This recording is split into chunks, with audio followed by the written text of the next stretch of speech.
Di antara bentuk ujub yang berikutnya dikatakan Al-Ghazali, yaitu ujub dengan jumlah yang banyak, baik banyaknya anak atau banyaknya pembantu, keluarga, kerabat, banyaknya penolong maupun banyaknya pengikut. Sebagaimana dikatakan oleh orang kafir, nahnu aktsaru amwalan wa aulada. Kami lebih banyak mempunyai harta dan anak-anak daripada kalian. Quran surat Saba ayat 35 ya. Sebagaimana juga yang dikatakan oleh kaum mukminin tatkala perang Hunain. Salah seorang dari pasukan perang Hunain berkata, "Lan nuglabal yauma min qillah." Kita tidak akan kalah karena jumlah kita banyak. Demikian penjelasan Al-Ghazali. Di sini, ikhwan dan akhwat yang dirahmati Allah Subhanahu wa taala, di antara hal yang menyebabkan ujub adalah ujub dengan jumlah yang banyak. Ini kebiasaan orang kafir ya, bangga punya anak banyak. Oh, anak saya banyak jadi ujub. Atau harta saya banyak jadi apa? Jadi ujub. Hati-hati, betapa banyak orang merasa bangga ketika pengikutnya banyak, yang viewersnya banyak, yang followersnya banyak. Dia merasa jumlah yang banyak tersebut mengangkat derajat di sisi Allah Subhanahu wa taala. Ya, terpedaya. Kalau datang lagi show yang hadir banyak, ya, bangga, dia ujub. Lihat pengikut saya banyak, bangga. Punya organisasi, jamaahnya banyak. Lihat kami organisasi jamaahnya banyak.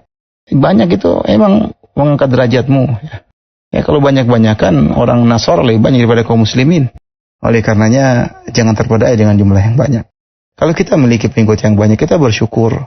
Kita tahu bahwasanya kalau kita bisa memberi ilmu kepada mereka, pahala kita semakin banyak. Kalau kita bisa mengarahkan mereka, maka pahala kita semakin banyak. Tapi jangan seorang terpedaya dengan jumlah yang banyak. Kita lihat di zaman sekarang ada orang mungkin terpedaya dengan jumlah yang banyak. Tapi ketika dia dapat masalah, tidak ada yang menolongnya. Menolong cuma sekali dua kali, setelah itu semua orang meninggalkannya. Terus buat apa kita bangga dengan jumlah yang banyak? Sementara kalau kita meninggal, kita sendirian. Mana jumlah yang banyak itu? Mau ngapain dengan kita?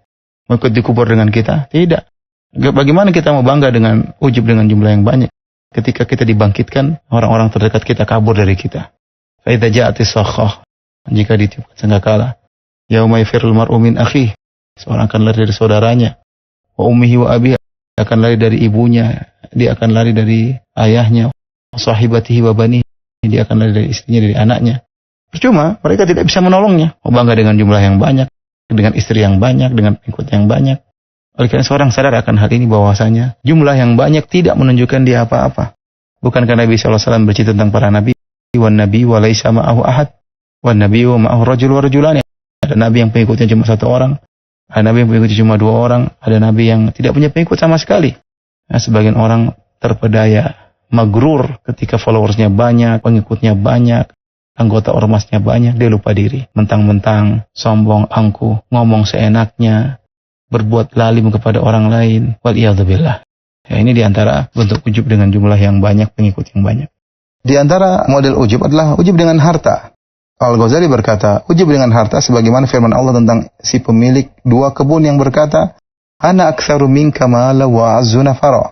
Hartaku lebih banyak daripada hartamu, dan pengikutku lebih kuat daripada pengikutmu. Ini di antara hal yang membuat orang mudah untuk ujub adalah harta.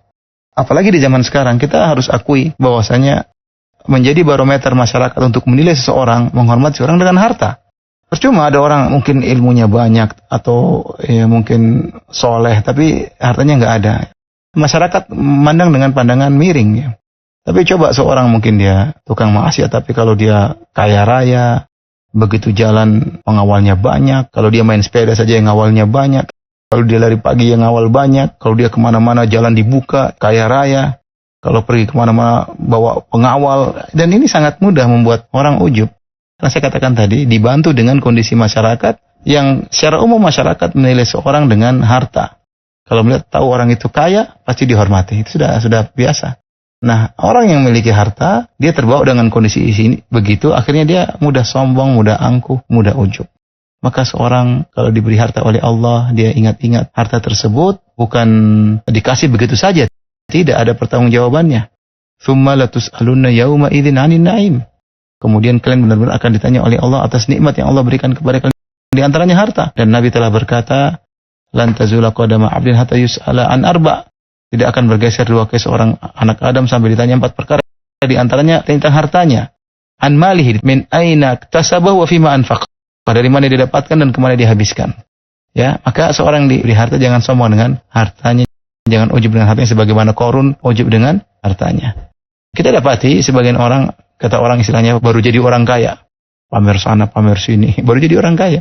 Orang sudah kaya, sudah lama kaya justru terkadang sudah tidak ujub lagi mungkin ya. Tapi intinya seorang waspada, baru punya barang baru, pamer sana, pamer sini, ujub dengan barang tersebut, dan ini membuat dia terhina di hadapan Allah Subhanahu wa taala. Ingatlah, yang Allah nilai bukan barangmu, bukan emasmu, bukan kekayaanmu, yang Allah nilai adalah hatimu. Allah ta'ala bisawab.